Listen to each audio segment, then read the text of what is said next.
내립니다. 내립니다. 내립니다. 더 경기 패스가 교통비 부담을 더 내려드립니다. 무엇을 타든 얼마나 타든 혜택이 더 큰 쪽으로. 더 경기 패스가 알아서 환급해주네?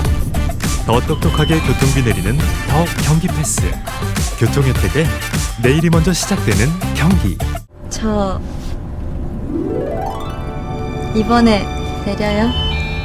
재판은 계속해서 우리가 뭐 있을 때마다 또 거론을 하겠습니다만, 다음 뉴스는 어제 많은 분들이 이 방송 보고 이 뭐 보도를 보고 이랬던 거구나라는 생각을 하셨던 것 같아요. 2024년 12월 3일 날 밤에 윤석열이 비상계엄을 선포하는 그 담화를 하겠다라고 사전에 알리고 각 방송사들이 어떤 행동을 했는지를 보면 알 수 있는 거 아닙니까? MBC라든지 뭐 한겨레라든지 경향이라든지 그 뭐 유튜브 채널 겸공 같은 경우에 단전단수 대상이 되었었어요. 근데 KBS를 보자면 미리 뭔가를 준비했던 것 같은 여러 가지 정황들이 있었단 말이죠. 퇴근을 했던 보도국장이 갑자기 다시 들어왔어요. 회사로 돌아와서 부조정실에 가가지고 막 분주하게 움직이면서 KTV에서 영상이 들어올 것인 신원을 뭐 받을 준비가 됐느냐 등등을 확인하니까 현장에 앉아있던 직원이 저 사람 뭐야? 왜냐하면 보도국장을 볼 일이 없는 사람들이거든요. 보도국장이 부조에 들어올 일이 없으니까. 그 상황 속에서 보도국장이 그런 행동을 했던 이유를 KBS 언론노조가 꾸준히 얘기를 해왔었는데, 어제 기자회견을 통해서 박장범 현 사장, 당시에는 이제 사장 내정자였습니다. 그 박장범, 우리 그 파우치 박으로 알려져 있는 조그만한 파우치. 예, 박장범과 이 최재현이라는 보도국장 간의 통화가 있었다라는 사실을 어제 기자회견을 통해서 얘기를 했어요. 생각해보면 지상파 3사 중에서는 KBS만 당일 비상계엄 선포 이후에 뉴스 톡보를 했거든요. 네. 그 뭔가 세팅이 돼 있었던 것 아니냐라는 의혹이 당시에도 있었습니다. 당시에도 있었는데 예. 어느 정도는 당사자들은 이제 그게 계엄과 관련된 것이라는 뭐 얘기는 못했지만, 이것도 윤석열이 직접 얘기했어요. 10시에 KBS랑 생방송 있기 때문에 국무회의 시간 끌 수 없다라는 얘기를 이미 했다라는 거 아니겠습니까? 그걸 이상민이 이미 자기 입으로 얘기를 한 거 있어요. 그러니까 뭐 정확하게는 이제 윤석열이 그러니까 한덕수 판결문에 나와 있는 건 정확하게는 준비가 돼 있다라고 얘기를 했죠. 22시 KBS 생방송이 준비돼 있다. 예. 이걸 윤석열이 직접 얘기했으면 KBS 당연히 준비 과정을 거쳤겠죠. 네. 네. 그리고 아까 얘기한 것처럼 보도국장이 갑작스럽게, 아마 방송 보시는 분들은 저희가 이제 방송을 하니까 부조라는 용어가 익숙하지만 부조정실. 예. 방송을 다룬 드라마 같은 거 보면 모니터라든가 장비들 뭐 쭉 늘어져 있고 여러 개 있고 여러 개 있는 그런 데 있잖아요. 캄캄한 방. 그런 방이 이제 스튜디오를 바깥에 있으면서 스튜디오에서 일어나는 카메라들을 이쪽으로 돌린다고 조정하는 그런 방이거든요. 그렇기 때문에 보도국장이 들어갈 일은 잘 없는 거예요. 그렇죠. 아니 뭐 예. 작은 회사도 KBS는 엄청 공룡 조직이잖아요. 그 공룡 조직의 보도국장이 뭐 조종실에 들어간다, 부조에 들어간다. 이거는 아마 입사해가지고 그 이후에 한 번도 보지 못한 경우들도 있을 거예요. 저도 뭐 보도 채널을 12년을 있어봤는데 보도국장이 부조정실에 들어온다? 그런 경우는 거의 없어요. 한겨레도 국장님이 여기 온 적 있나요? 첫날 인사로 그냥 우리가 만났던 거고. 없어요. 예. 실무가 진행될 때 올 일이 없다라고 본다면 그 사람이 온 것이 구성원들한테는 굉장히 이상한 상황이었기 때문에 그래서 기억을 하는 것이고. 물어보니까 왜 그러느냐, 그러니까 안보 문제가 있다라는 안보 때문이다. 얘기를 했다라는 거예요. 여기서부터 의심을 해볼 수 있는 건, 그러면 이 최재형 보도국장이라는 사람, 아니면 박장범 당시 내정자는 과연 그 보도가 계엄을 위한 것이었느냐 아니었느냐를 어느 정도까지 알았느냐, 이 부분을 이제 의심할 수밖에 없는 상황이 된 거죠. 그러면 박장범은 개인적으로 최재현한테 전화를 했을까? 박장범은 누구로부터 연락을 받고 그거 중요하죠. 실무진들에게 연락을 했을까 등을 이제 궁금해할 수밖에 없는 것이고, KBS 언론노조는 계속해서 그 부분을 궁금해했었는데 어제 MBC가 이 보도를 또 단독으로 했습니다. 맞습니다. 왜냐하면 여기 등장하는 인물이 MBC 출신이기도 해요. 최재혁 대통령실의 홍보기획 비서관이었습니다. 아까 보도국장은 최재현이고요. 현이고요. 여기는 혁입니다.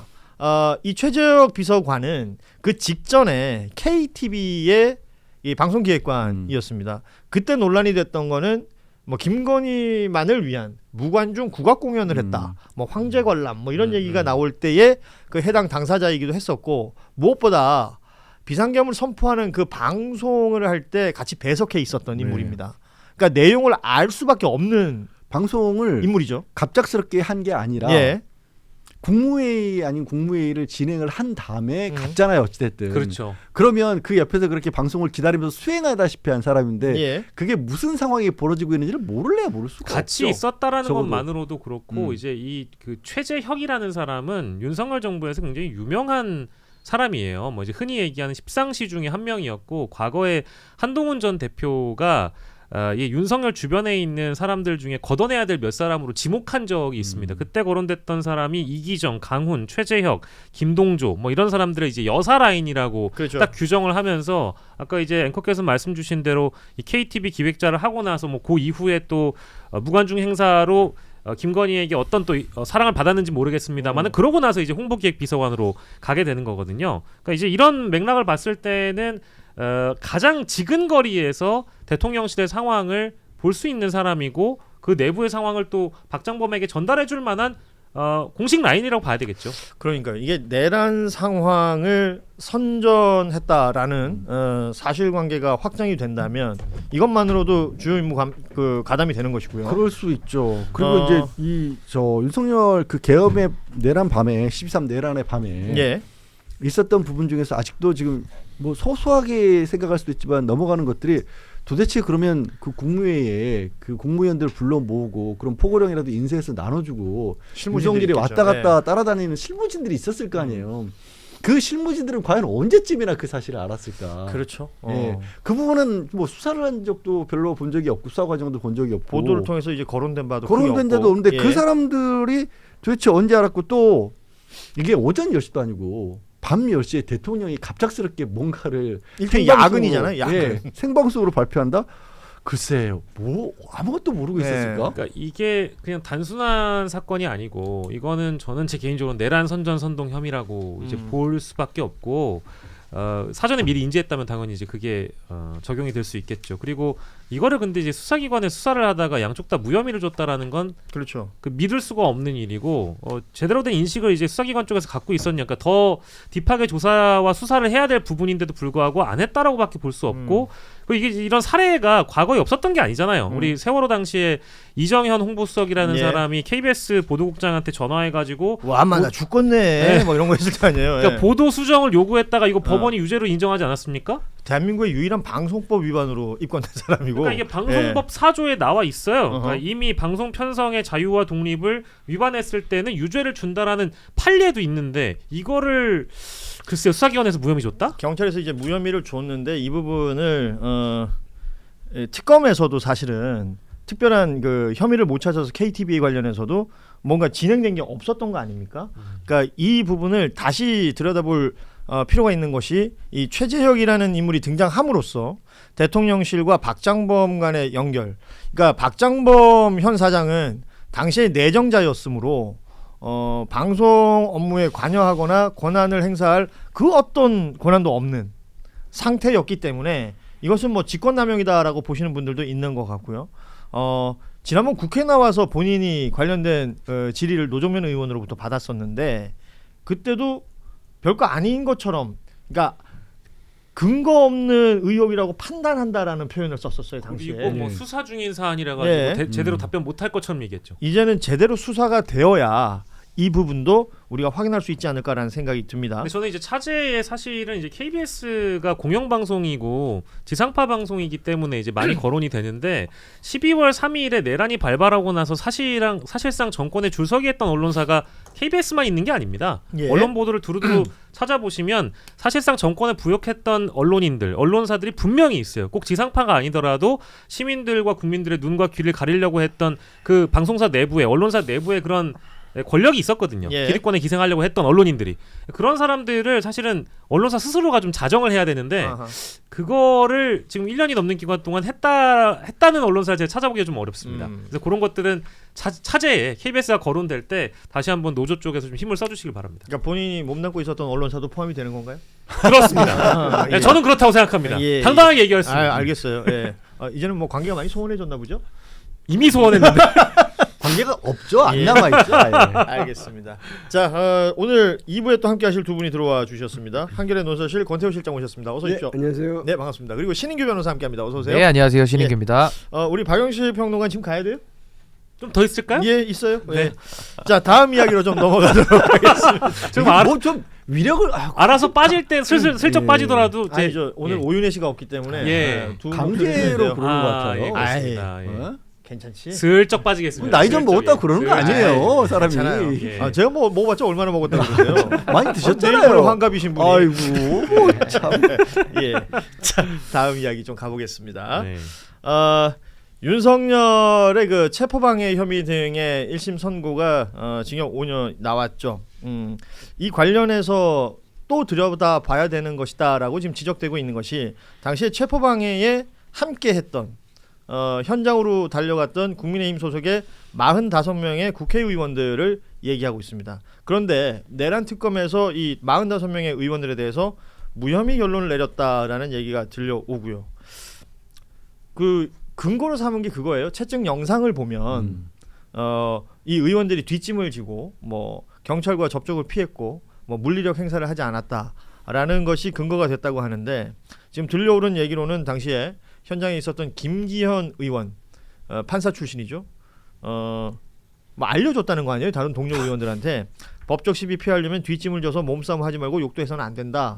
이런 걸 알려줬다라고 하는데 이건 뭐 말하자면 이제 법을 좀 많이 아는 사람들이 뭐 이래도 되는 건가 싶은 생각이 들어요. 법 기술이라고 해야 될까요? 이런 게? 근데 이건 법 기술이 사실 아니에요. 이거는 성립할 수 없는 얘기입니다. 왜냐하면 이거는 그러니까 몸에 닿지 않게끔 직접적인 충돌을 피하라라는 건데 왜 이 지금 공무집행 방해라고 하는 게 폭행이나 협박으로 공무원의 직무 수행을 방해했을 때 성립을 하는 건데 이 특수공무집행 방해는요 예. 다중의 위력으로 공무원의 집행을 정당한 직무 집행을 방해하는 것도 성립을 합니다. 그리고 여기서 위력이라고 하는 건요 어떻게 보면 공무원이 제대로 일을 못하게 할 만한 사회적 지위를 포함하는 거예요. 그럼 45명이나 되는 대한민국 헌법기관이 앞에 경찰들에게 들어오면 안 돼.